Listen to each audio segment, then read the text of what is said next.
I'm taking a, that's okay. We're all human. We're all doing the best that we can. But I would encourage whoever is out there that's listening to tell someone whenever they feel comfortable. And it's so important to have a good support system and a community around you. And if you're someone out there that doesn't have a good support system, that's okay. Sometimes it can take some time to find a good support system. So I encourage you to not give up until you find that support that you deserve. And just remember that I believe you, I support you, you are not alone, and I encourage you to ask for help. Anyone else on the panel? Yeah, I would just want to say that they need to know that their abuse is enough. I think for so long, all of us questioned, just because somebody else wasn't fully validating us, that we doubted what happened to us. And that is always going to make the healing process take longer. I think the second that I gave that to myself is when I really began to heal and when I really began to get my voice back. And that took a long time. And I think to reach out to other survivors and to speak to them and hear their stories is what continues to help me heal. And hearing all these girls speak is really what continues to make me want to be here today and help others. And you are. Thank you. Senator Grassley? Before I ask my first question in regard to something Ms. Raisman raised, we have not forgotten why these people haven't been prosecuted. So I want to put in the record a letter that I wrote the Attorney General on July 16th to request that the Justice Department revisit its decision not to prosecute the FBI employees who failed you, all of you, and a lot of you that aren't here as well. Without objection. Okay, thank you very much. First of all, it's not enough just to commend you for your bravery of speaking out, but by your speaking out, you're helping not only young women, but wherever there might be the abuse that you talk about. And it's very difficult, I'm sure, in this public setting for you to speak that, and we felt that from you speaking out about it. It's got to be a hard job, but thank you for coming forward. So I'm going to ask questions of any one of you or all of you. You decide how you want to respond to this, but I hope at least one person would speak up. What can you tell Congress and the government witnesses testifying here today about the additional steps, if any, that we should take to ensure that we better protect child athletes? And we heard from all of you about the agents and the FBI not doing its job or even lying to us. And you heard about a bill that I am proposing. But beyond those things, do you have anything you'd like to add that Congress should hear from you to protect child athletes? I think it's really important to look at the connection between the FBI, USA Gymnastics, and the United States Olympic and Paralympic Committee. And we cannot believe that there's a safer future for children unless we fully understand every single thing that happened. And USA Gymnastics does say that they've done investigations, but those were not completely independent, and the scope of the investigation matters. Nobody should be off limits. Nothing should be off limits. It should go back decades, and that has not been done, and it's been something that we've been asking for years and years. And so I personally would like to see all three organizations completely investigated, and the scope of it matters, because until we know all the facts, it's just guesswork. And I hope you guys feel the same way about, as I do, that if we're thinking about children going into gymnastics or sports, I don't want to be guessing that they're going to be okay. I want to know with 100% certainty that somebody that looked the other way for us isn't still in a position of power. And so I think the investigation is crucial, and until that, I don't have any faith that things will get better in the sport. Okay, if no one else wants to go beyond that, I'll go to my last question. I hope this isn't something so sensitive you don't feel you can talk about it, but do you have any thoughts or inputs to share about safe sport the national nonprofit entity that has been tasked by Congress with handling allegations from amateur athletes? Yeah, I personally think Safe Sport is, I'm trying to be respectful here. I don't like Safe Sport. I hear from many survivors that they report their abuse, and it's like playing hot potato where someone else kicks it over to somebody else and they don't hear back for a really long time. I think a really big issue is that Safe Sport is funded by USA Gymnastics or the United States Olympic Committee. I'm not sure exactly what the correct terminology is, but if you're Safe Sport and you are funded by the organization you're investigating, they're likely not going to do the right thing. And so I think that it needs to be completely separate.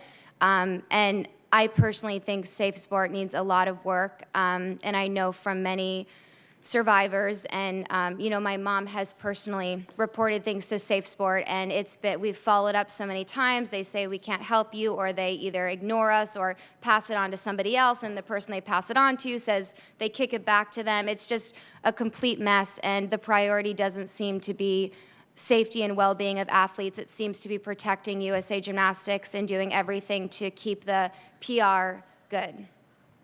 Yeah, I agree. Nobody really wants to be held accountable, and nobody really knows who to hold accountable. So I think in order to help, there needs to be a specific person who is in charge of protecting these athletes, and it falls on them when they're not.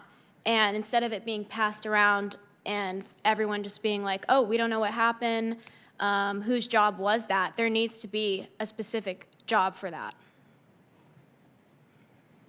Thank you.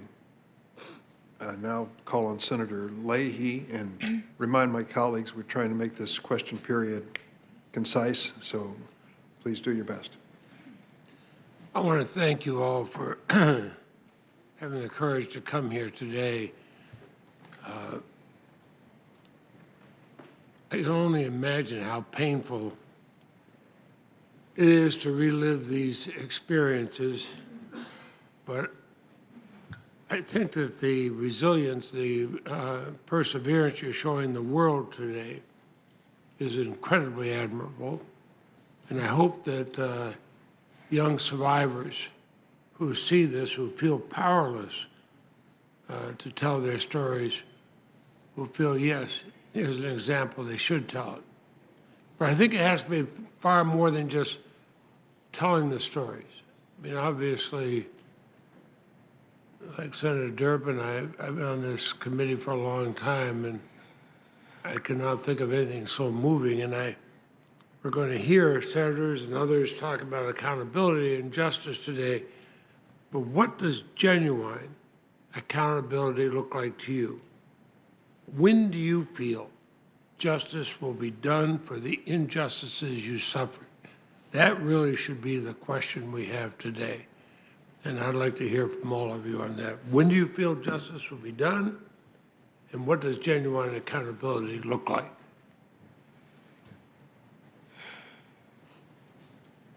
You want to try that one? Yeah, sure. Well, first, going back to, I probably sound like a broken record, but I'm going to try. Hopefully today will be the one that this time I say it, it actually happens. But for me, accountability looks like, first of all, I think that obviously this should have never happened.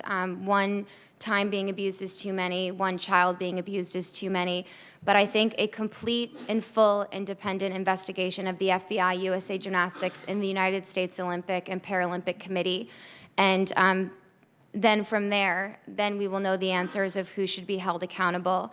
I also think that there needs to be, when we think about a new USA Gymnastics or a new United States Olympic and Paralympic Committee, survivors need to be in the room. They need to be able to be, we need to feel like we are not adversaries to USA Gymnastics, and we need to feel like our voices matter, that they care, that they want to actually be a part of the change that we so desperately want. I think that I'm not trying to speak for them, but I imagine we all feel that it is crazy for me to try to wrap my head around. All we are asking for is that when a child goes into gymnastics or goes to school or does anything, that they can be spared abuse. And the fact that we've been treated like adversaries by so many organizations and our abuse has been diminished. We've been victim shamed online over and over again. We've been gaslit. We've been made to feel that we don't matter and by these organizations, and I never want another child to feel that way again. And Michaela Maroney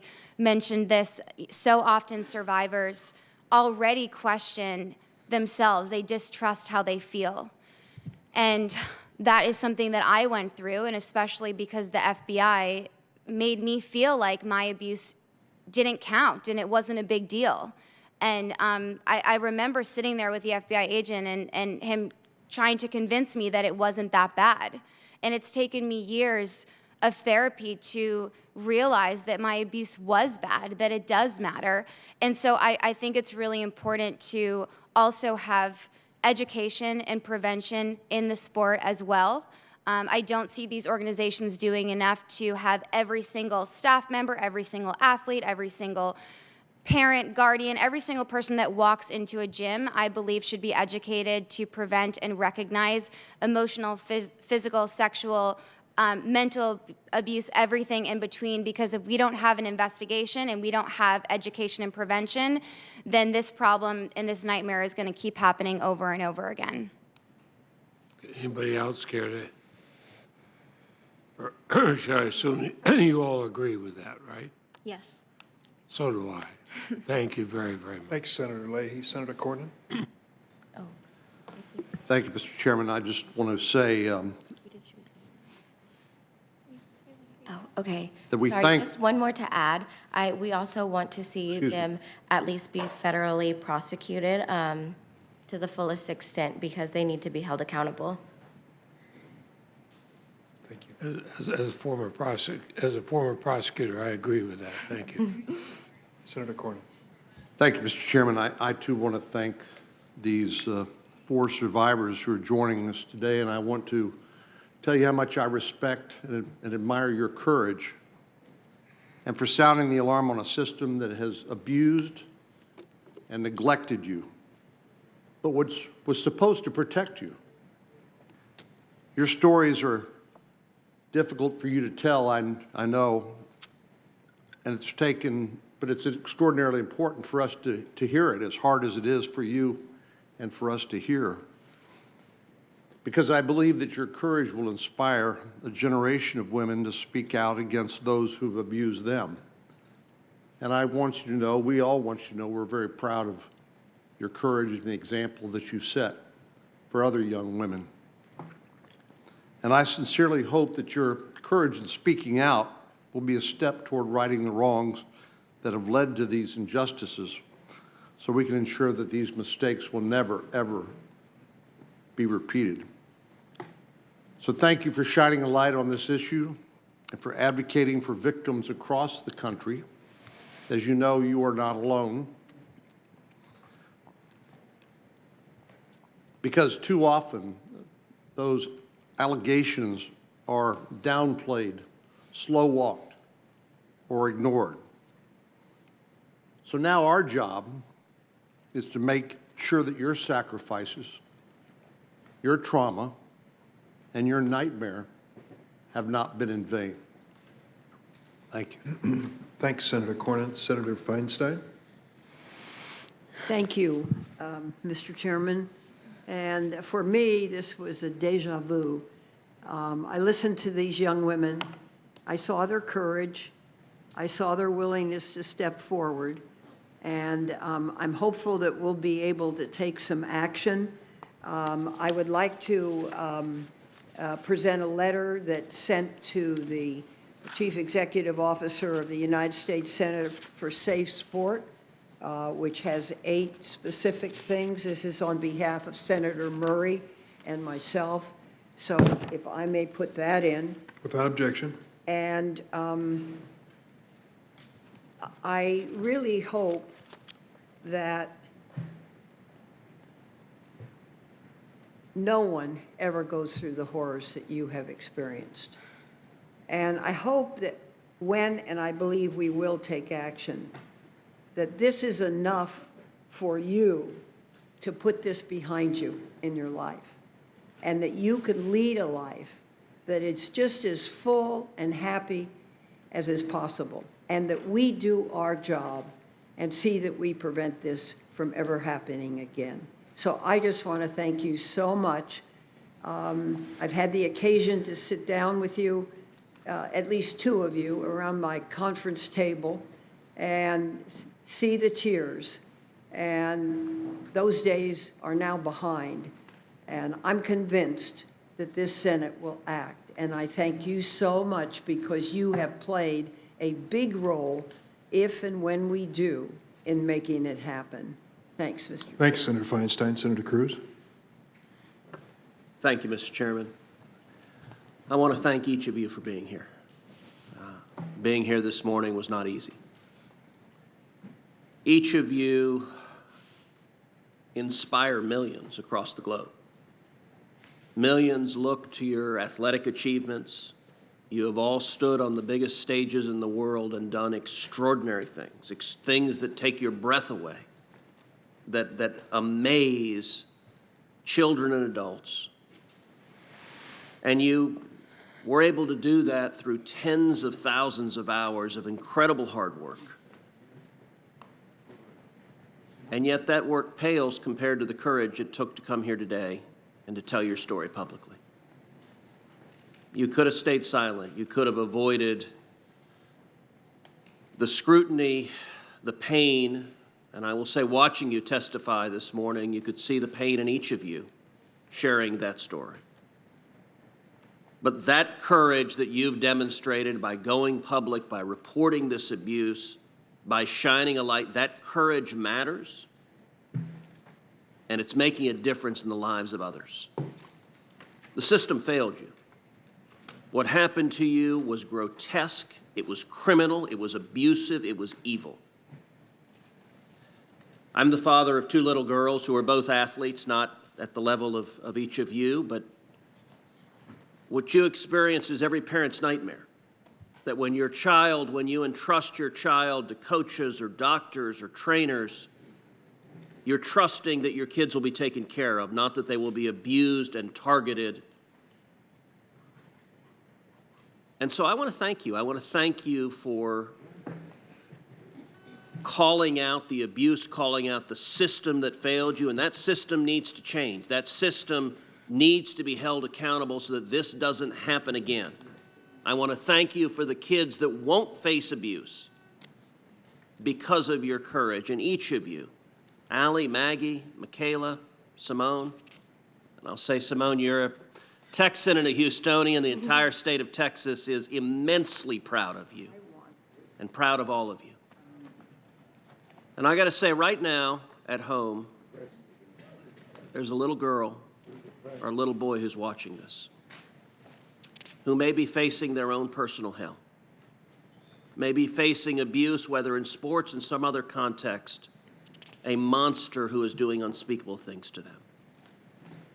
And that little girl, that little boy, I hope, sees your courage and realizes that she can come forward and say something too, that he can call out the person who's hurting them. So thank you for your courage. It makes an enormous difference. Thanks, Senator Cruz. Senator Whitehouse? Thank you, Chairman Durbin. I want to first thank our colleague, Senator Blumenthal, who has been so persistent in this for so long, and thank you and the ranking member, Senator Grassley, for holding this hearing. I want to compliment all of our witnesses for the stunning clarity and grace of your testimony here. Your quest for accountability is 100% justified, and thank you for pursuing it. We will endeavor to help you in that pursuit. It is astonishing and disturbing how many adults let you down and failed at one of the most basic responsibilities of adulthood, which is to look out for children, take care of them, behave properly, and hear and trust them. So I guess on behalf of adults everywhere, we owe you an apology. But what you've done today is impressive, and it will make a difference, and I'm grateful to you for stepping up the way you have. Thanks, you. Senator Whitehouse. Senator Hawley is on via WebEx, and you'll see him on the screen momentarily. I hope. Senator Hawley?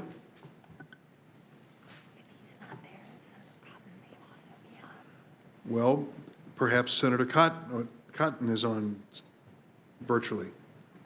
We're going to search the ether for Senator Cotton?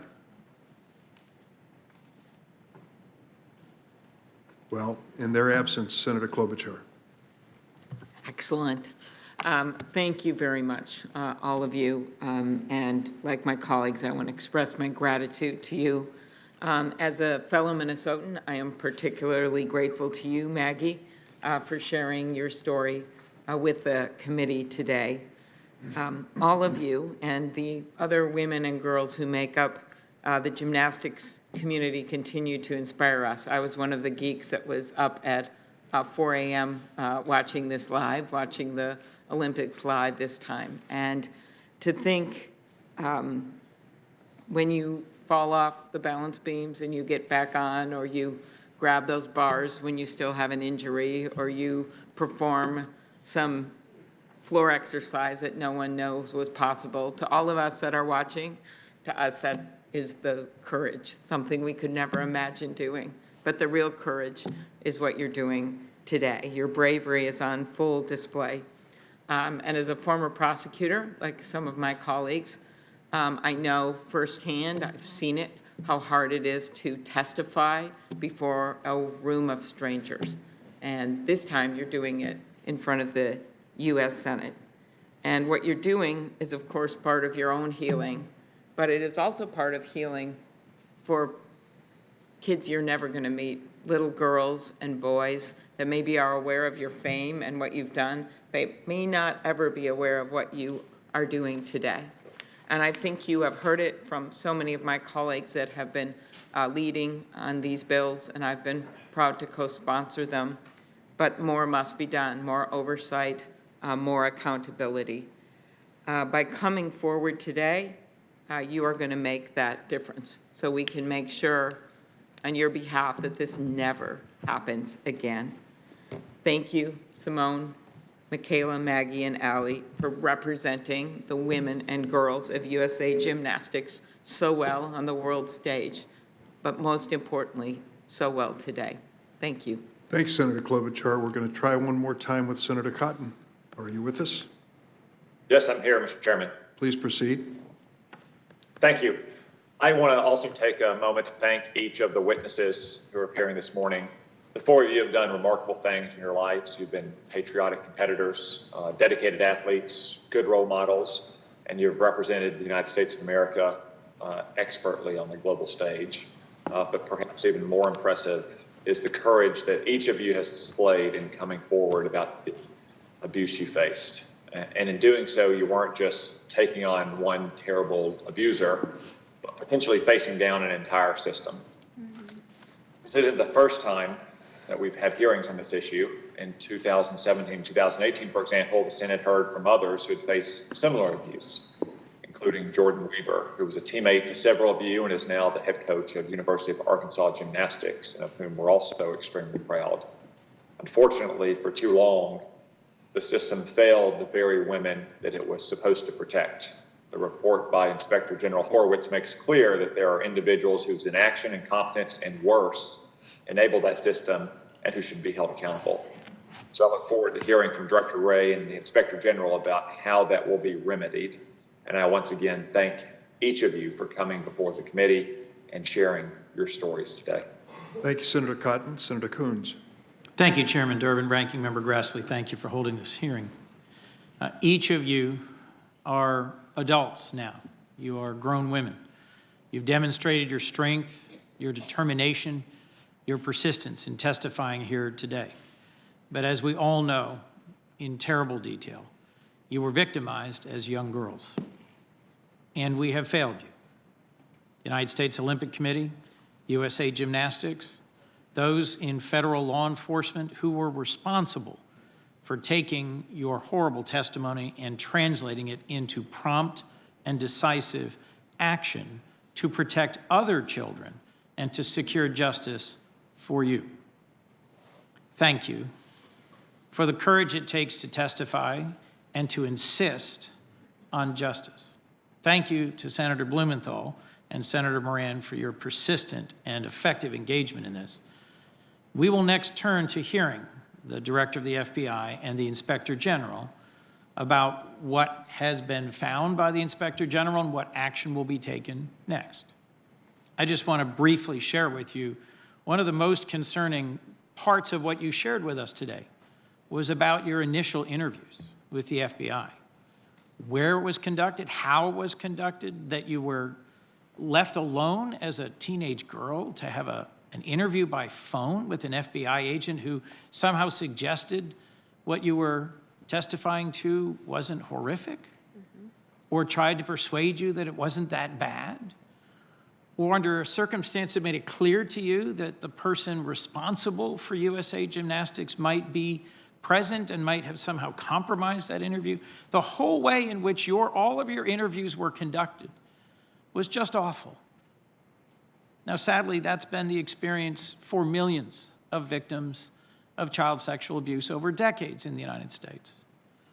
And the positive thing I just wanted to share with you today is that for years now, there has been a national network of child advocacy centers. There's one in each county in my state, which brings together trauma-informed child welfare professionals and law enforcement to make sure that victims are only interviewed once, that they're interviewed in appropriate settings, that they're interviewed in a way that respects and recognizes the trauma and the abuse they've suffered, and that ensures that your horrible experiences in terms of those initial interviews, and it's been compounded by your having to testify and speak again and again. We are working on that system. Senator Blunt and I will soon reintroduce a bill that will reauthorize this and double the funding for it. There's now a national network of 880 of these child advocacy centers all over the country. So I just wanted to share with you and with any victim of abuse or the families who know about their child's abuse who might be watching, that what happened to you should not and need not happen again. There are professional, trauma-informed, child welfare-centered opportunities around the country to seek justice. And Ms. Maroney, I can see what I've just said has particularly impacted you. Thank you, all four of you, for your courage, your persistence, and your demands for justice. Thank you. Thanks, Senator Coons. I believe Senator Blumenthal will be next. Thanks, Mr. Chairman. My thanks again. You are really heroes and stars and role models for many young men and women around the country. And your courage, obviously, is impressive to all of us on this committee, but so is your grace and daring, your athleticism, your grace and daring as people, and your determination not to be defined by the abuse that you suffered and to seek help, which should be also a model to others. A number of you have made reference to the therapy that you have sought, which also takes courage. But you have been involved in a sport that often involves injuries, physical injuries, and the abuse you suffered involves emotional injuries that you are seeking to treat as you would any physical injury. I would like to ask you, I know at least one of the athletes in the room was abused after July 2015. Let me just ask each of you, you can answer yes or no, whether you know of athletes that were abused by Larry Nassar after July 2015 during the 18-month period when the FBI did nothing. You can just say, yes, you do. If you want to tell me how many, if you know. If not, just yes or no. Ms. Biles? Yes. Yeah, you can go ahead. Yeah, Kaylee Lorenz is here today, and she was abused after I spoke out. Yes. Yes, I've met many of them. And I also just want to be clear that in the time that I had reported my abuse to USA Gymnastics, I followed up many, many times. My mom would follow up for me a lot of the time because I'm sure, as you can imagine, it was so hard for me, but also I was so scared because of the positions of power.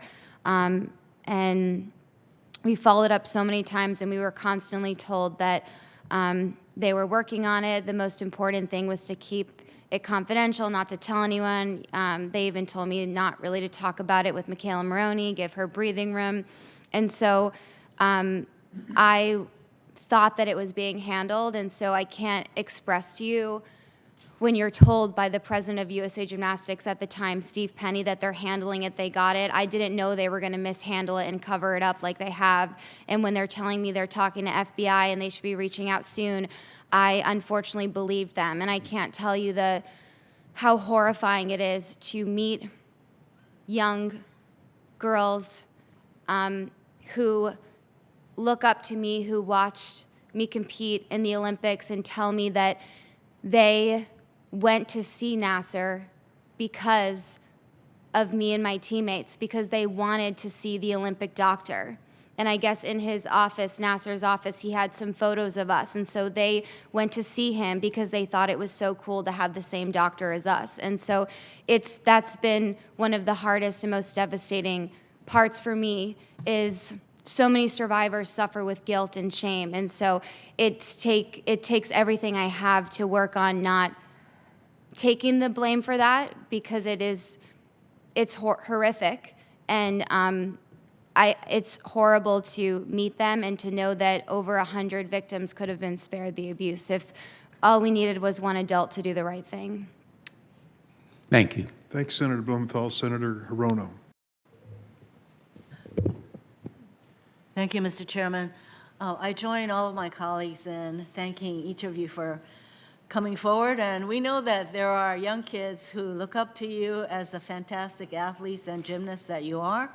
But as they get older, I hope that they realize the courage that so many of us use that word, courage, you coming forward to tell us your stories and the experiences of horrific abuse that you suffered. I think all people who have suffered abuse, it is really hard for them to even talk to anybody about it. And it was hard enough for you to report your abuse, to be very specific about what happened to you, but then to be shunted aside, to get the feeling that that the people that you relied on to do their jobs, that they thought it was not a big deal. I think that compounds the horrific abuse that you experienced. So you're right to demand better from the FBI, the USA Gymnastics, and others, including us, in this hearing today, and to show people that reports of abuse should be taken seriously, and those who come forward, as you did, should be believed, period. So your courage in shining a light on a culture of complicity, exploitation, and abuse of power inspire others to come forward. And so I acknowledge how much courage it took for you to report in the first place, to have to undergo that horrifying experiences, once again, to tell perfect strangers what happened to you and to not be taken seriously. And that is what we need to change. And you have to undergo therapy, but you know what? The main thing is that we should prevent these kinds of abuses from happening in the first place, and that is where, and of course, if it happens, we need to hold the people who abuse accountable. Thank you so much for coming forward. Thanks, Senator Rono. We probably have another 10 or 15 minutes, and I don't know if we need a break now or want to go straight through to the end. Anybody looking for a break? We're good. You're good? Mm-hmm. Great. Senator Booker? Thank you, Mr. Chairman. I want to thank you as well for being here today. It took tremendous courage. I'm not sure how many people fully realize the burden on survivors in America to come forward and recall what happened to them. It is, in a sense, not just recalling the trauma and the violence and the pain, but it is, as you all well know, being forced to relive it. And for that, I'm deeply grateful that you would sit here in a room of strangers in front of powerful people and, again, relive that trauma. And I also know you didn't come here for our kind words or our proudness or our empathy. You came here for justice. You came here for action. You've heard words literally for years, and you're still fighting. You're fighting against a systemic problem in our country that isn't just in sports. We've seen it from church institutions to the Boy Scouts. When you talk about pedophilia all the way to sexual assault, we see it in diners, workplaces, factory floors. And you all as athletes are doing something in a tradition that is, to me, what has helped to call the conscience of our country forward and expand our moral imagination to stop injustices of other sorts, from people who endured outrageous realities like Billie Jean King, who used their platforms not to try to get individual attention, but to try to change this nation and make it more just. And so I'm grateful that we are at a point where we have such bipartisan determination in this town. It's not often enough, but here we have bipartisan determination of some of my most respected colleagues to deliver what you really came for, which is action. I say that to tell you also that we all know that the road to change, real change, systemic change, not just in sport, but in our culture that seems to tolerate such a high level of this sort of violence, that is going to take time. And there's one saying that always rings in my head, that the only thing necessary for injustice to continue is for good people to do nothing. And you all have seen that firsthand. And so I've heard you before be asked the question by media to even in this institution today, you asked the question, do you have any words for other survivors? I would like to simply ask the question of you to answer, to put the point and the light where it belongs. It shouldn't take something directly happening to us to trigger our empathy and our action. And maybe I would like to know if you have any words for Americans who, amidst a country where this violence happens every single day, is there something you'd like to say to us who all have to understand that we are playing a part in a culture that allows this to happen?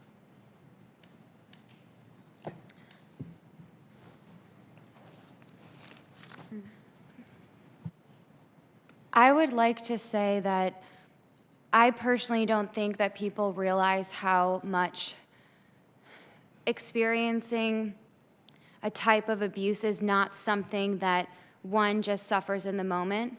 It carries on with them sometimes for the rest of their lives. For example, being here today is taking everything I have. My main concern is I hope I have the energy even to just walk out of here. I don't think people realize how much it affects us, how much the PTSD, how much the trauma impacts us, and for every survivor it's different. Healing looks different for every survivor. The aftermath looks very different.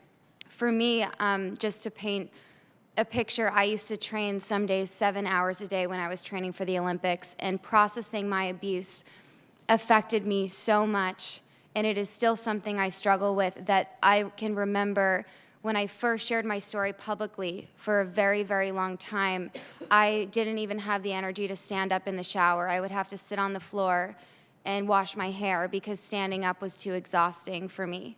I couldn't even go for a 10-minute walk outside. And this is someone I've competed in 2 Olympic Games. And there are times where I feel like I forget what I'm saying. I feel like my mind isn't working. I feel like I have no energy at all. I'm 27 years old, and my 80-year-old grandfather has more energy than I do. And I've often wondered, am I ever going to feel better? And it has affected my health. In the last couple of years, I've had to be taken in an ambulance because I pass out, and I'm so sick from just the trauma. And it might not even be after a hearing like this. It just hits me out of the blue.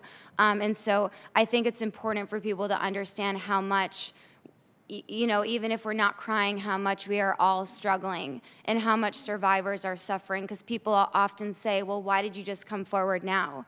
Because it's terrifying to come forward, the fear of not being believed, but also because it affects us so much, and sometimes it's impossible just to say the words out loud. And so I just want people to know, and I'm sure for a lot of us, especially myself, like this might take me months to recover.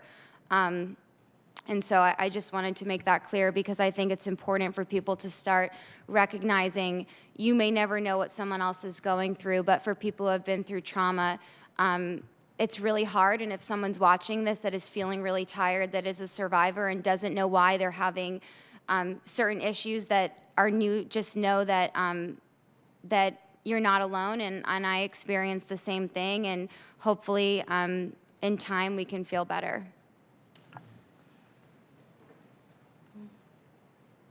Thank you, Senator Booker. We believe Senator Blackburn is available by WebEx. Senator?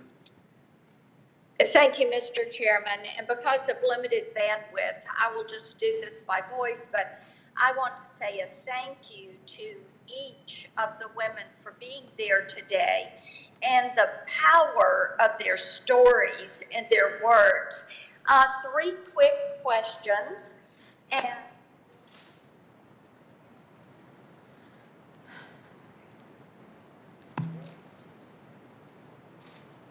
Senator Blackburn, can you hear us? yes, I can hear you. We missed your three questions. Yes, 3 questions. Number 1, what are the reforms that you would like to see take place? Number 2, if you do not trust safe sport, then what we would like to know is who is a trustworthy, or is there an organization or an individual that has your trust to be the go-to? And the third thing, did the FBI ever offer you a female agent who could walk with you through this process? Thank you, Senator Blackburn. I'm going to let the panel respond to you, and we have 2 more witnesses, 2 more members after you. Thank you. I never had a female agent alongside me, and I'm sorry that I'm not answering more questions. Like, after telling that story,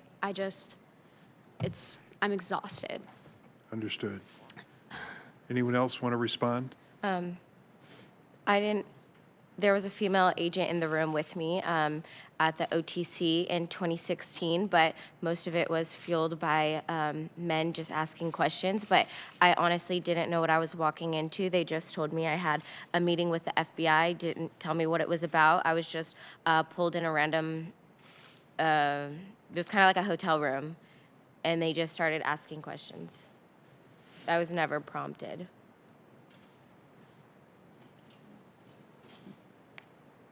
All right.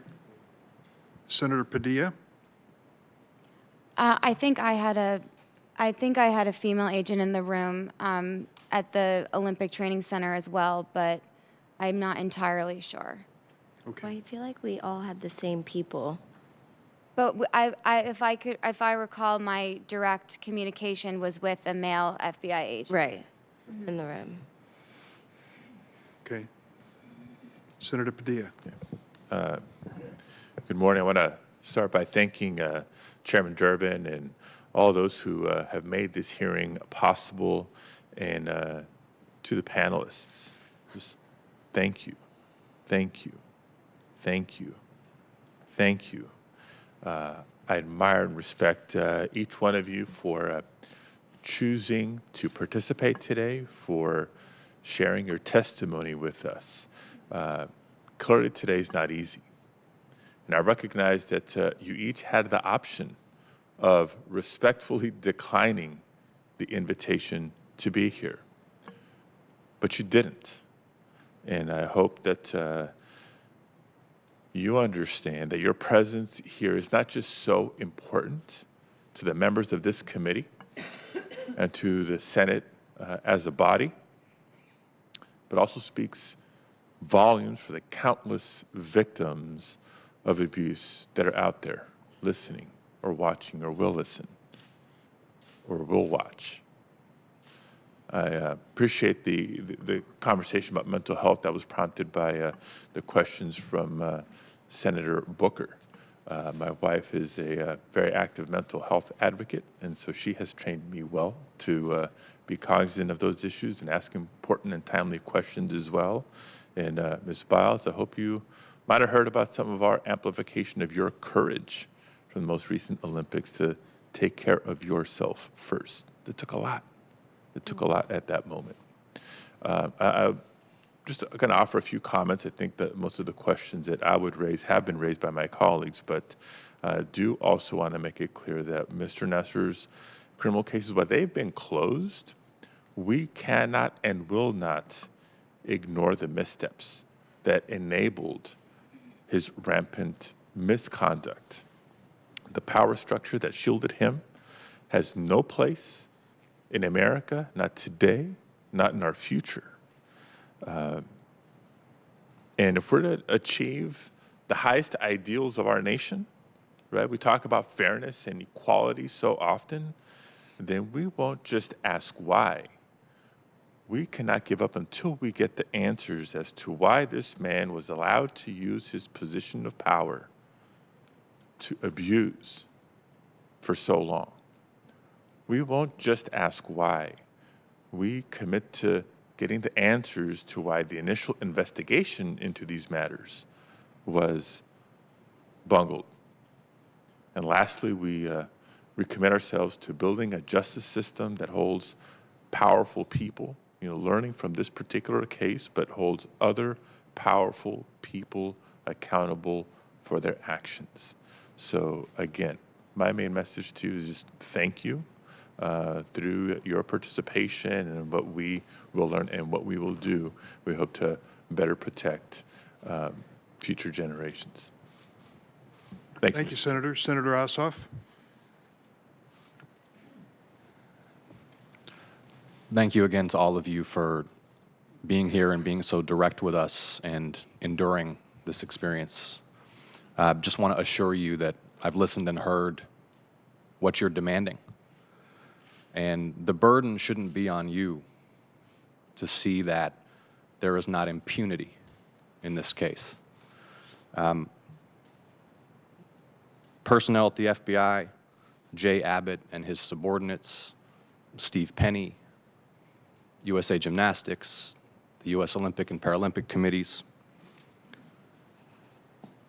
The burden is ours in the U.S. Senate to see that there is a full investigation, that there is personal accountability and institutional accountability for abuse, enablement of abuse, neglectful and improper law enforcement conduct, and I think compelling evidence of potential obstruction of justice and official corruption in this case as well. So thank you again for your testimony. I'll make sure that each of you and your families and representatives have contact information for me and for my office, and continue to work with my colleagues to ensure that justice is done. Thank you. Thank you, Senator Ossoff. Ms. Biles, Ms. Maroney, Ms. Nichols, Ms. Raisman, thanks for your testimony today. It was historic, and it'll make a difference in the lives of many people who are witnessing it. You don't have to wait for the judges to put numbers up on the board. You all were gold medalists today in the cause of justice. So thank you for joining us. You're excused. Thank you. Thank you.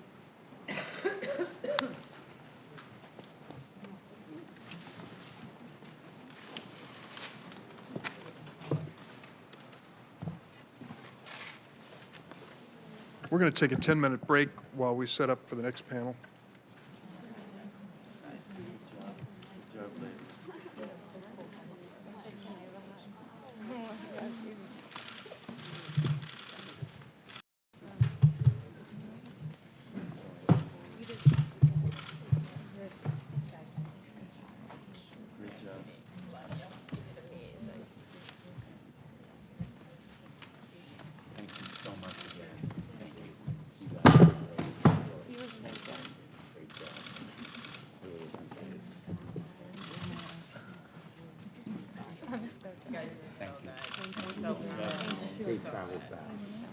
Thank you so much. Thank you. Thank you. Thank you. Thank you.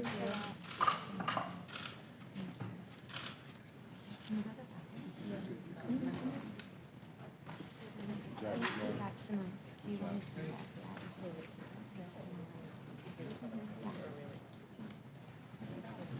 Could I just say, I want to thank you all. I'm the longest serving member of the Senate. I've never heard testimony like that. I'm also a former prosecutor. I was running down a whole list of people I would prosecute on this. So it couldn't have been easy for anyone. I think. And, you know, as I go through this, my granddaughters and I did never have to go through that. I hope we could use them. They never would have. Thank you. And come to Vermont. Thank you. Thank you so much. Thank you so much.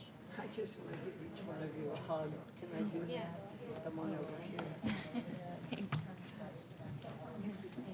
You all were great and we're going to get it done. That's the important thing. And so you've done something that's so special for everybody else.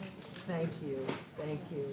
And I hope, you know, if we get it done, and I think we will, that you know how big a part. It's easy to run from things in life. It's hard to face them. And that's what you've done. And for that, I think, despite the hardness, there's a gift. And you give the gift to the next generation. So give me a hug, okay?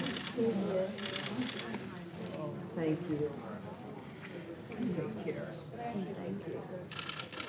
We'll get it done. I went to the first meeting with you. You were in the first meeting? Testified on your passed that bill. It hadn't been. Pardon me? It had not been for you. Well, thank you. None of us was here, and we, You know, men are strange creatures. Sometimes this water just was about. Now the key is for us to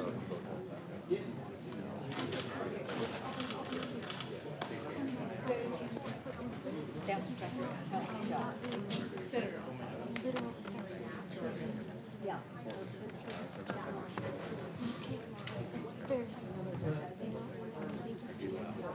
So early on this. say it louder. Thank you for being here so early before any of this like went out. You Well, listened I'll to never this. forget that meeting in my office around that table. You're the reason I went to the Senate. You're the reason I enlisted. Thank you. And now I trust you. And I don't trust you. And I trust you. Follow through. Giving me a whole life. Thank you. I'll stand before you. Whatever I can do.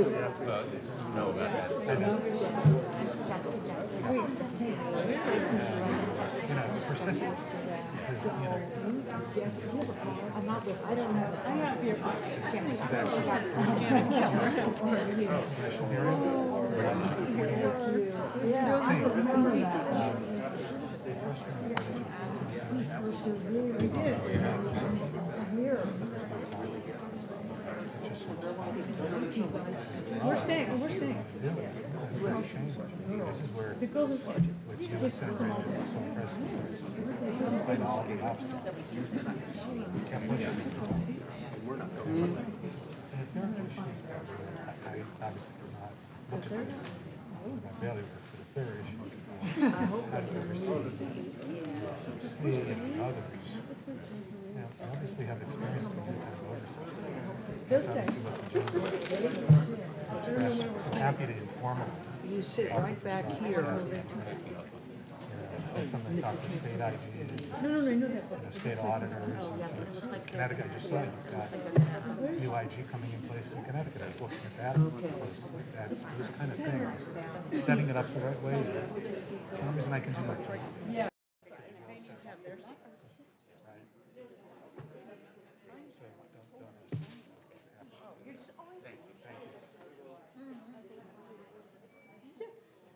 They were never sure. That's perfect.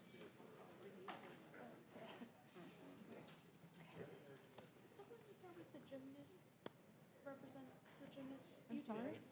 This is Senator Grassley, as you know, and he was, are they still around? He wanted to say thank you to them.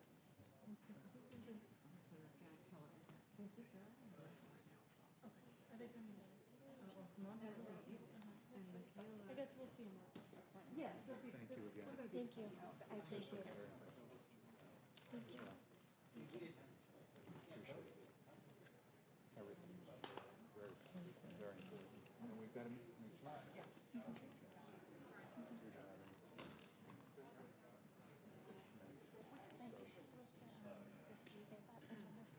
Well, we thought they, but they didn't. They just put them over here. Okay. We thought Christopher Ritter was pushing us off. I just want to make sure he's. Well, that's what we thought. He's not, but you know. No, they were right here. They just put him here. Okay. So right behind him. Okay. That was great. Yes, thank you for everything. Very powerful. I went over and introduced him. Oh, good. I'm glad. That you Well, did. he didn't care. I'm glad that you did. I couldn't help it. Yeah. No longer break. It was very good. Should I just go back to my, Really, I'm okay doing that, go back? Okay, yeah, whatever's easiest for you. I mean, you can do that. Yeah.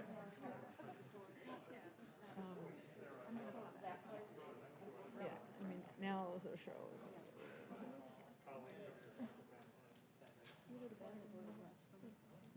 Right there.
What did you say? Thank you so much. Thank you. Could I ask members to start to return to their positions so we can go to the next panel?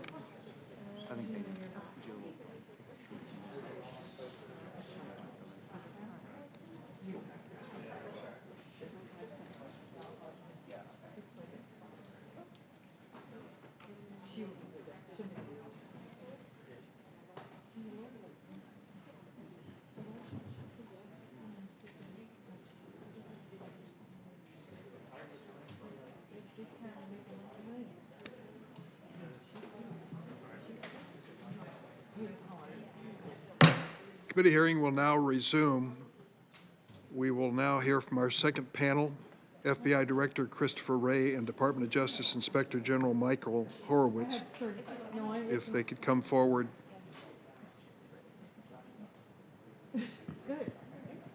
No microphone?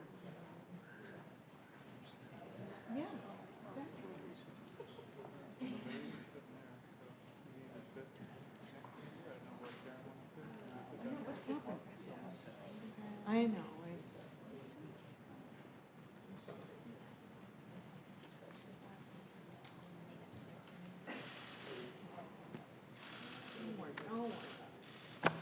I'm operating on 35. There's a live microphone out there, and some way it's going to be broadcast, not prepared.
Could the witnesses please stand to be sworn in? Please raise your right hand. Do you affirm the testimony you're about to give before the committee will be the truth, the whole truth, and nothing but the truth, so help you God? Let the record show that the witness has answered in the affirmative. And I believe, Director Wray, would you proceed with your opening statement, please?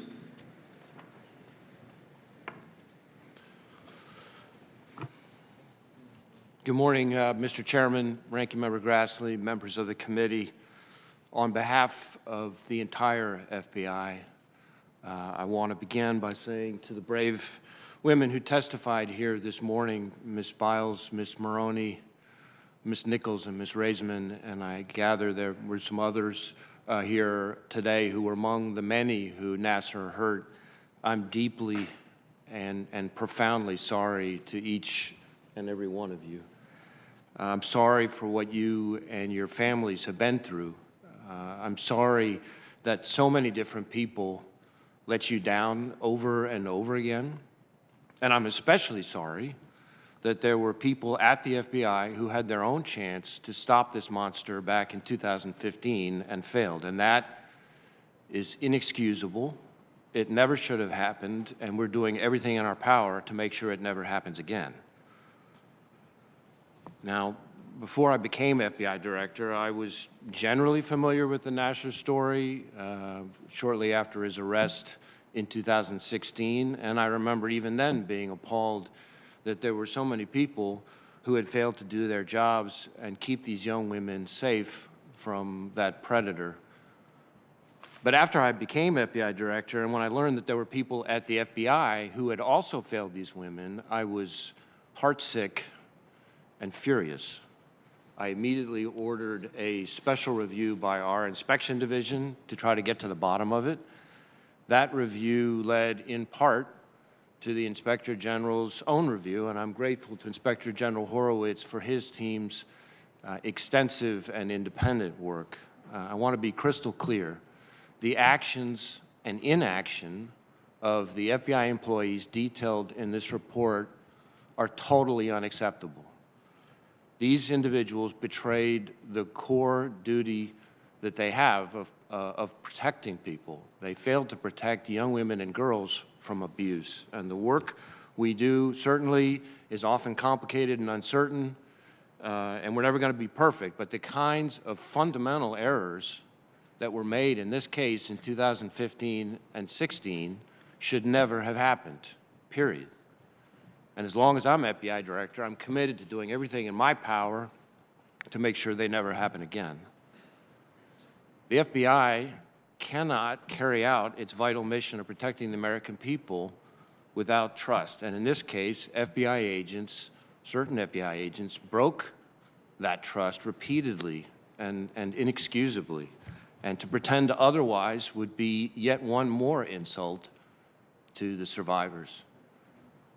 Failures like the ones that happen in this case threaten the very confidence we rely on every day to keep people safe. So I want to make sure the public knows that the reprehensible conduct reflected in this report is not representative of the work that I see from our 37,000 folks every day. The actions, instead, of the agents described in this report are a discredit to all those men and women who do the job the right way with uncompromising integrity, the way the American people rightly expect and deserve.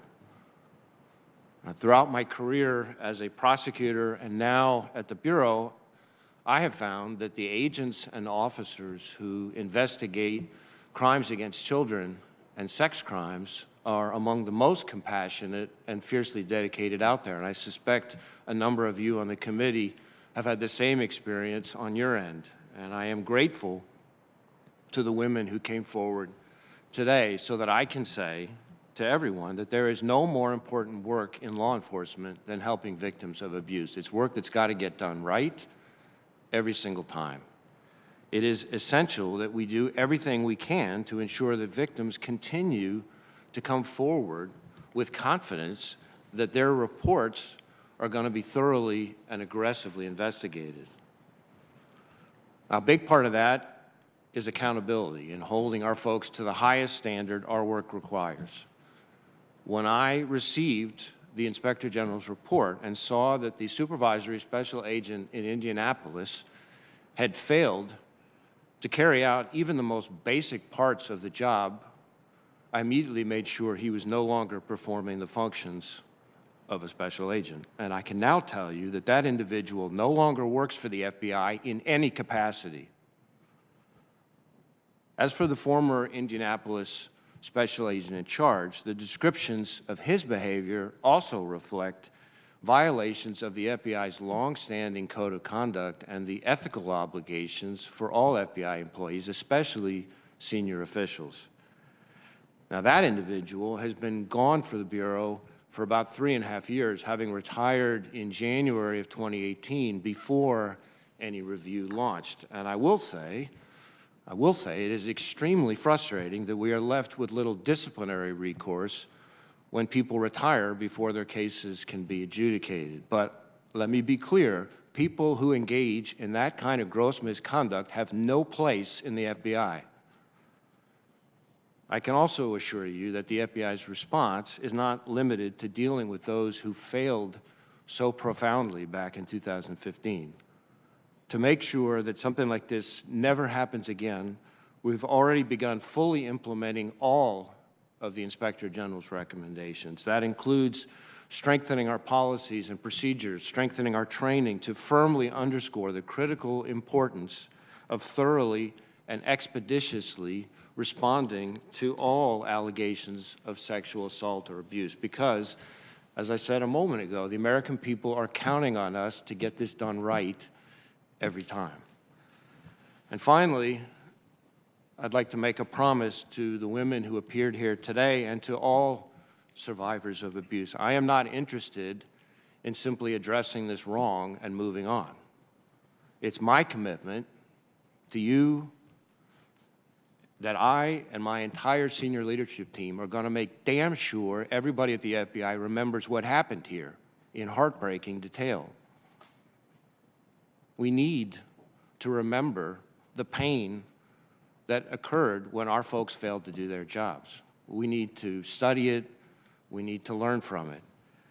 That is the best way I know to make sure that this devastating tragedy is never repeated. So thank you, Mr. Chairman, Ranking Member Grassley, and members of the committee for the opportunity to testify today. I look forward to your questions. Thank you. Inspector General Horwitz. Thank you, Chairman Durbin, Ranking Member Grassley, members of the committee. I also want to begin my testimony by recognizing the many courageous gymnasts who came forward to report Larry Nassar's abuses, and by thanking Ms. Biles, Ms. Maroney, Ms. Nichols, and Ms. Raisman for their compelling testimony today.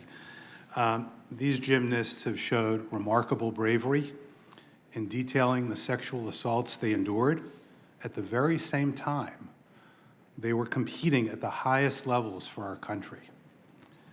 They did so with the belief that their actions would save other young women and girls from the serial abuse they endured.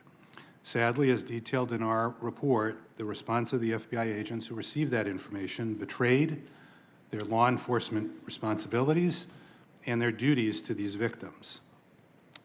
Nassar's abuses could and should have been stopped sooner if appropriate action had been taken. Not only did that not occur, but after the agents' failures came to light, records were created that inaccurately described their handling of the matter and falsely summarized the testimony, as you heard of Ms. Maroney. Further, when called to account for their actions, 2 of the agents lied to our OIG investigators. The OIG was able to investigate and identify these failures only because of the courage of the athletes who spoke to our investigators. What they did was extraordinarily difficult, and I want to thank them for their cooperation and strength in coming forward and speaking to us. Because of their actions, critical reforms are being undertaken to ensure that events such as these do not occur again. Let me briefly just summarize the results of our investigation. In July 2015, USA Gymnastics reported the sexual assault allegations against Nassar to the FBI's Indianapolis field office. USA Gymnastics officials described graphic information that had been provided by Ms. Maroney, Ms. Nichols, and Ms. Raisman, and informed the FBI that all 3 athletes were available to be interviewed. However, it wasn't until 6 weeks later, on September 2nd, that the Indianapolis office interviewed Ms. Maroney by telephone, as you heard, and neither Ms. Nichols nor Ms. Raisman were ever interviewed by that office. Moreover, the Indianapolis office did not formally document its interview of Ms. Maroney at the time or its July meeting with USA Gymnastics. The office also didn't formally open an investigation or an assessment of the matter. Immediately following that September 2nd interview, the Indianapolis office and local federal prosecutors concluded there was no venue in Indianapolis for the federal investigation. Both offices also had serious questions as to whether there was federal criminal jurisdiction as opposed to state or local jurisdiction. Yet, the Indianapolis field office didn't advise state or local authorities about the allegations and didn't take any actions to mitigate the risks to gymnasts that Nassar was continuing to treat. Further, that office failed to transfer the case to the FBI office that actually might have had venue, despite informing USA Gymnastics that it had actually done so. After 8 months of FBI inactivity, in May 2016, USA Gymnastics officials contacted the FBI's Los Angeles field office to report the same allegations that it had provided to the Indianapolis office. Following this meeting, the LA office opened a federal investigation and undertook numerous investigative steps. But critically, it didn't contact state or local authorities, and it didn't take action to mitigate the ongoing threat presented by Nassar. It wasn't until August 2016 when Michigan State University Police, that police department, received a separate sexual assault complaint from another gymnast. And in September 2016, the next month, the MSU Police Department executed a court-authorized search of Nassar's residence. Among other things, they seized devices containing over 30,000 images of child pornography. According to civil court documents, approximately 70 or more young athletes were allegedly sexually abused by Nassar under the guise of medical treatment between July 2015, when the FBI first received these allegations, until September 2016. We further found that when the FBI's handling of the Nassar matter came under scrutiny in 2017 and 2018, Indianapolis officials provided inaccurate information to make it appear that they had actually been diligent in their follow-up efforts and did so in part by blaming others.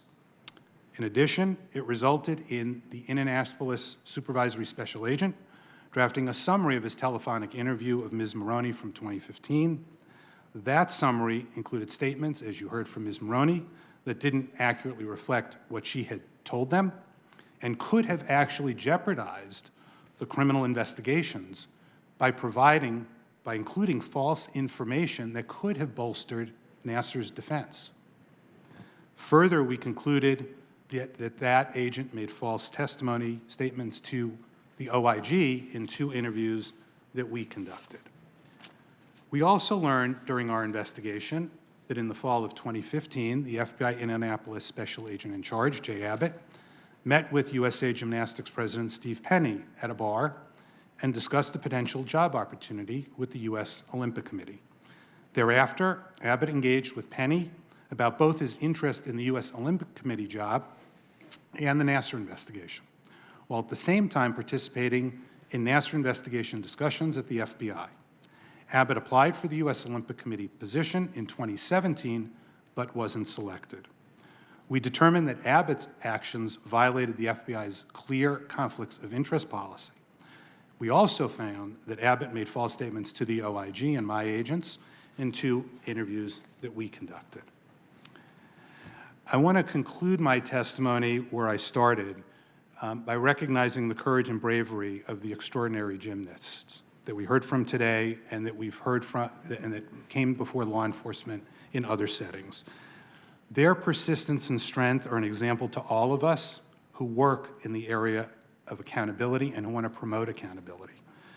Although the sexual abuses by Nassar and the appallingly inadequate response by the FBI agents cannot be undone, these athletes' commitment to justice and their pursuit of accountability for all involved in this deeply tragic series of events will improve our institutions ultimately and will help ensure federal law enforcement responds in an appropriate and a timely way to reports of sexual abuse in the future. Our report recommends several important and necessary reforms. As Director Wray indicated, the FBI has begun taking them, and we will continue to conduct our independent oversight work to ensure that they're effectively implemented. Thank you, and I'd be pleased to answer any questions the committee may have. Thank you very much, Inspector General Horowitz, and thank you for your excellent work, as usual, in this report. Director Wray, I'm trying, it had to touch you personally, as not only in your official capacity, but even just as a parent, to listen to these young women tell the stories of what they had been through.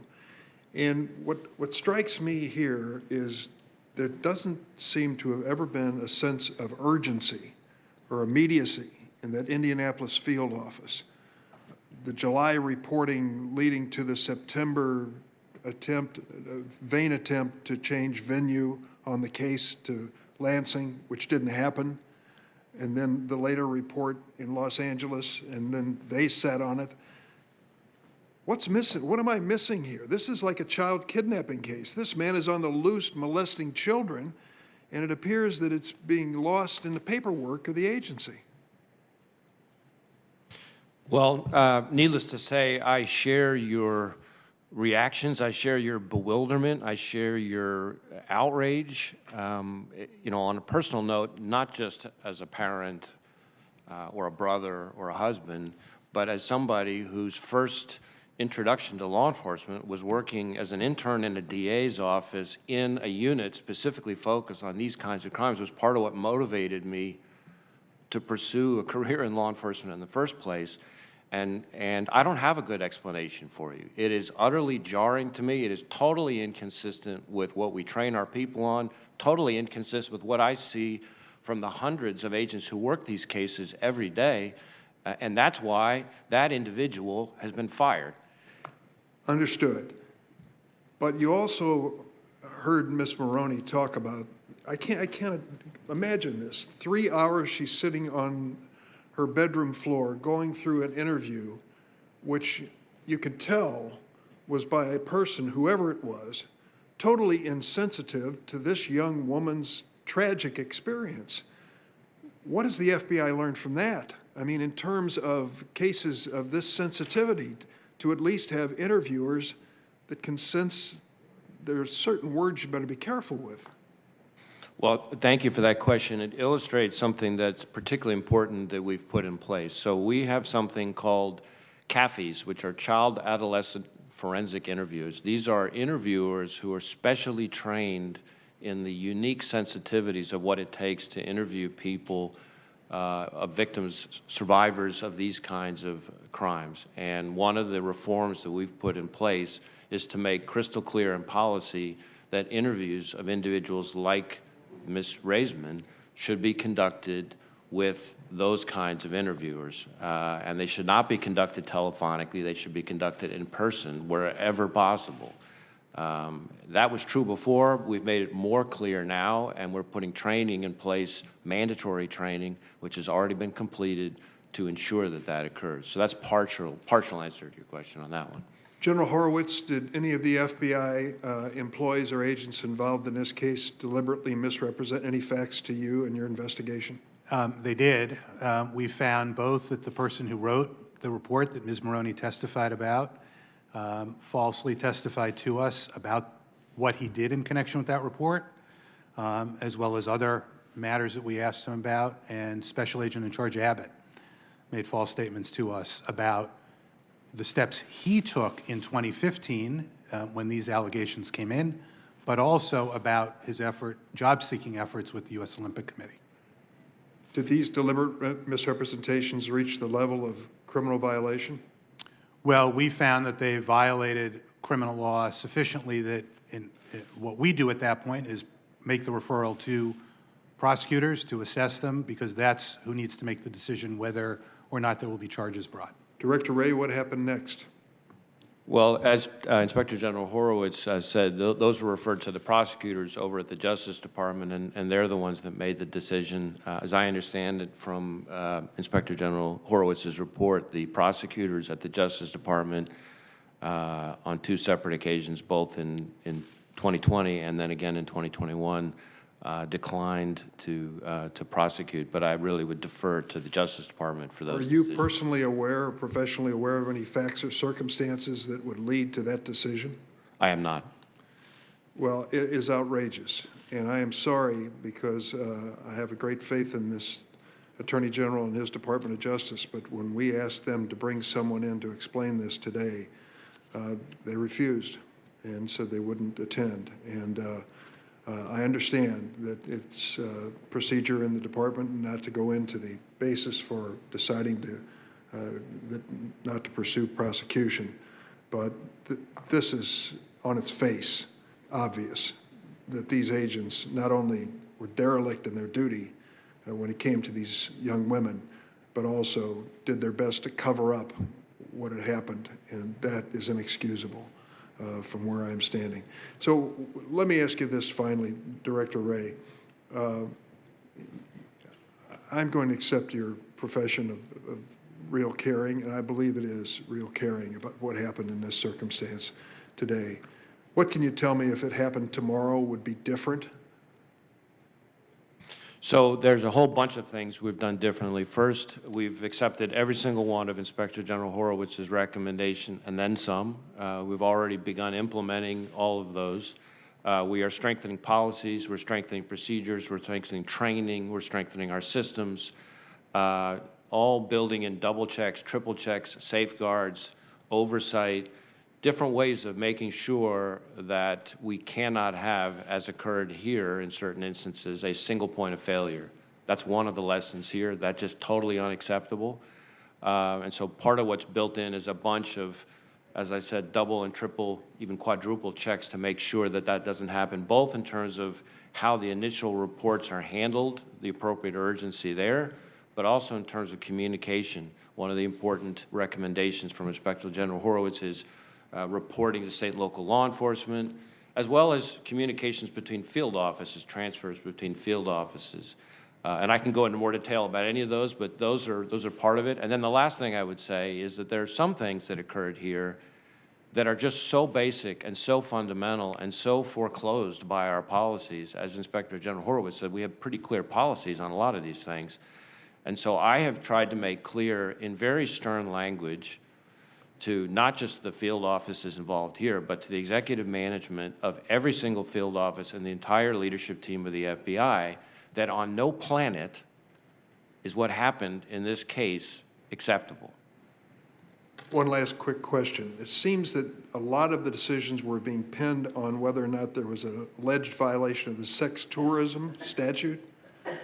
Why is that such an exclusive remedy that if you're not on all fours with that, in fact, the FBI agent felt that they were constrained to do anything? Well, I'm not steeped in the particulars of the sex tourism statute in the way that I used to be, but what I would say is that one of the things that we've tried, both the deputy director and I, to make clear to people is that we don't want people getting wrapped around the axle about federal jurisdiction issues at the front end. Part of what needs to happen while they're figuring that out in consultation with the prosecutors, which is what should happen, they need to make sure that they're reporting to state and local law enforcement on a parallel track. And so that's one of the key takeaways that comes out of Inspector General Horowitz's report. Thank you. Senator Grassley. Yeah, please give me a minute before the clock starts to ask unanimous consent to include in the record letters that I have sent over the last few years that show the non-responsiveness of the FBI to our inquiries on this subject.